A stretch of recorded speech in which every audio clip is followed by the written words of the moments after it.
Los seres vivos se distinguen por una serie de características que les permite interactuar con su entorno y mantener su existencia. Estas manifestaciones son fundamentales para entender la biología y el comportamiento de los organismos unicelulares y pluricelulares. Y también temas como la homeostasis, nutrición, respiración, circulación, crecimiento, desarrollo, irritabilidad y funciones de la relación de las células, alimentación, excreción y metabolismo. A lo largo de este video intentaremos aclarar tus ideas y que comprendas la importancia que tienen estos conceptos para nuestro futuro como especie en particular y para nuestro planeta en general. Mi nombre es Jonathan Pozo, pertenezco al grupo 2. Comencemos. La homeostasis es una característica que tienen los seres vivos, que les permite mantener en equilibrio sus condiciones internas para el buen funcionamiento mediante procesos de autorregulación para garantizar las funciones vitales. Dicho de otra manera, la homeostasis se encarga de que el ambiente dentro de tu organismo siempre sea estable, como por ejemplo la autorregulación de la temperatura corporal que permanece constante sin importar que el ambiente esté caluroso o frío, o cuando nos enfermamos que la temperatura de nuestro cuerpo se eleva para eliminar los virus o bacterias que ingresaron a nuestro organismo. U otro ejemplo también sería que al momento de hacer actividad física se empieza a elevar la temperatura de nuestro cuerpo por el excesivo movimiento y que comenzamos a sudar para bajar la temperatura corporal. Otro ejemplo sería la eliminación de sustancias tóxicas, ya sean en la orina o en heces fecales. La regulación de la hormona de insulina, la presión sanguínea, los niveles de oxígeno en la sangre, el buen funcionamiento del sistema inmunológico y la regulación del pH del cuerpo son solamente ejemplos de estas autorregulaciones que se hace el organismo. La nutrición es el proceso en donde los seres vivos obtienen sus nutrientes a partir de diversas fuentes. Al hablar de nutrición, podemos dividirlos en dos grandes grupos, autótrofos y heterótrofos. Los organismos autótrofos se llaman así porque producen sus propios nutrientes y se dividen en dos grupos, fotótrofos y quimiótrofos. Los fotótrofos, como las plantas, algas y algunas bacterias, utilizan la energía solar para fabricar sus nutrientes en un proceso llamado fotosíntesis. Y los quimiótrofos, como algunas bacterias, fabrican sus nutrientes a través de sustancias inorgánicas tales como el hidrógeno, el azufre y el hierro, como también entre otros, en un proceso llamado quimiosíntesis. Los organismos heterótrofos, como no pueden producir sus nutrientes, obtienen a través de otros seres vivos, como lo son los animales herbívoros, que se alimentan de plantas, hojas, flores, tallos y raíces. Los frugívoros, que consumen frutas, y los nevívoros, que consumen el néctar de las flores.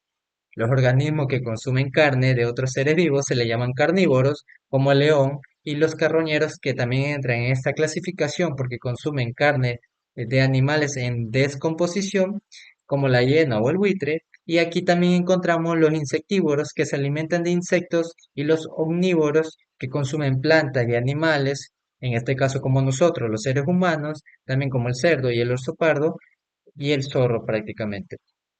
Los hematófagos son los seres vivos que se alimentan de sangre, en este caso como los mosquitos, las sanguijuelas y entre otros.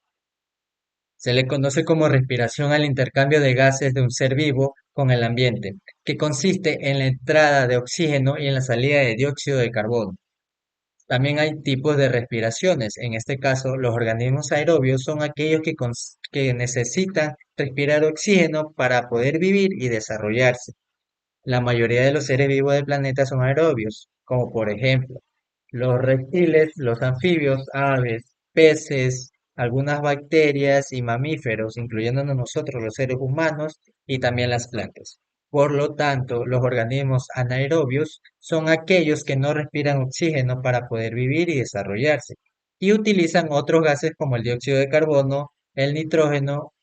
En este caso, como algún ejemplo, serían los organismos aerobios, son algunas bacterias, levaduras y hongos unicelulares. La circulación es el proceso por el medio del cual se transportan sustancias entre las diferentes partes del cuerpo de los seres vivos. La circulación es esencial para que los nutrientes de los alimentos y el oxígeno y el aire sean llevados desde el lugar en que entran al organismo hacia cada una de las células del cuerpo, dispensable para que las sustancias de desecho sean llevadas hasta los órganos o tejidos encargados de sacarlos fuera del cuerpo antes de que se acumulen y vuelvan tóxicos. A través de la circulación, los nutrientes del suelo y los productos de la fotosíntesis pueden ser llevados a todos los órganos de la planta de igual forma gracias a las diferentes sustancias que circulan por el cuerpo de los seres vivos y que actúan como señales químicas en el caso de las hormonas. Es posible que muchas de sus partes puedan comunicarse y actuar cotidianamente.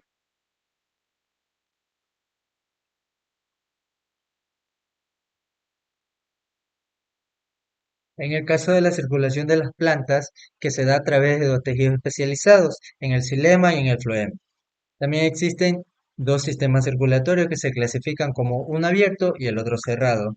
En cuanto al sistema circulatorio abierto, son características de los animales invertebrados como los insectos, las arañas y los moluscos, que en este tipo de sistemas circulatorios el corazón bombea la sangre por los vasos sanguíneos y como son abiertos es vertida en un espacio abierto. Los tejidos nutrientes transportados por la sangre y los desechos producidos por las células entran y salen de ellas por difusión a través de pequeños orificios.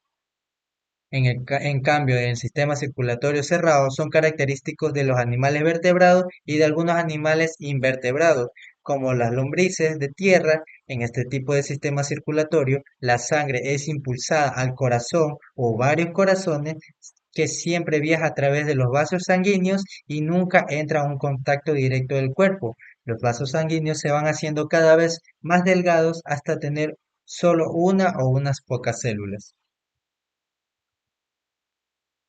Todos los seres vivos estamos formados por células. Las células es la unidad fundamental y estructural de los seres vivos. Todas las células de nuestro cuerpo están altamente organizadas para trabajar en conjunto y así formar tejidos, órganos, aparatos y sistemas para dar origen a un ser vivo.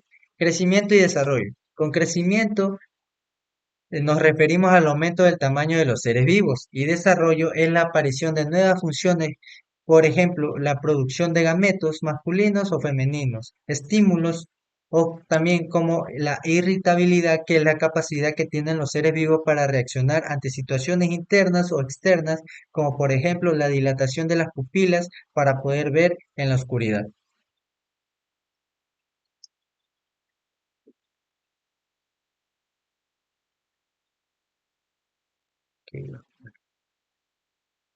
Función de relación de las células. Las funciones de relación de las células permiten la coordinación entre ellas, ya que han desarrollado la capacidad para captar estímulos y responder a ellos, y autorregularse. Cuando nosotros hablamos de estímulos, es el cambio que ocurre en el interior o exterior de un ser vivo. Observando estas partículas que vemos de color rosado, que son amebas, ya que ¿qué pasa con estas amebas? Que se extienden su membrana celular y forman unos pseudópodos. Estos pseudópodos son la abertura que se dan para ellos poder recibir la partícula alimenticia que está de color verde. Cuando esto ocurre, pueden moverse para ellas así conseguir su alimento. Y así forman una especie como de vacuna que contiene sustancias llamadas enzimas, que son las que la digieren. Y así se da el proceso de la relación de las células con el medio, respondiendo a diferentes estímulos. En este caso, el ejemplo que le estamos dando es el de la ameba, que es cuando reconoce su alimento y responde fagocitándolo, como se observa en esta imagen. Para adentrarnos poco a poco en este mundo de la alimentación, vamos a comenzar primeramente con conceptos básicos. Entonces, alimentos obviamente son productos sólidos, perdón, o líquidos que indigerimos, de los cuales el cuerpo obtiene los nutrientes que necesita para vivir. Ya la alimentación es el proceso por el cual se obtienen dichos nutrientes del medio externo y a la vez el acto de proveer alimentos, es decir, la ingestión y la digestión. Y además, ya los nutrientes son compuestos químicos contenidos en los alimentos, como ser los glúcidos, carbohidratos, las proteínas, los lípidos, las vitaminas, los minerales, entre otros. Ya todos estos son nutrientes. Y ya la nutrición es el conjunto de procesos que permite al organismo utilizar y transformar los nutrientes para mantenerse vivos. Entonces, como ustedes ya saben, el destino de los nutrientes que hay en los alimentos son las células, y como todo nuestro organismo está formado por células, si éstas reciben todos los nutrientes necesarios, nuestro cuerpo estará sano y aquí básicamente ven cómo los nutrientes llegan a cada una de tus células transportadas por la sangre.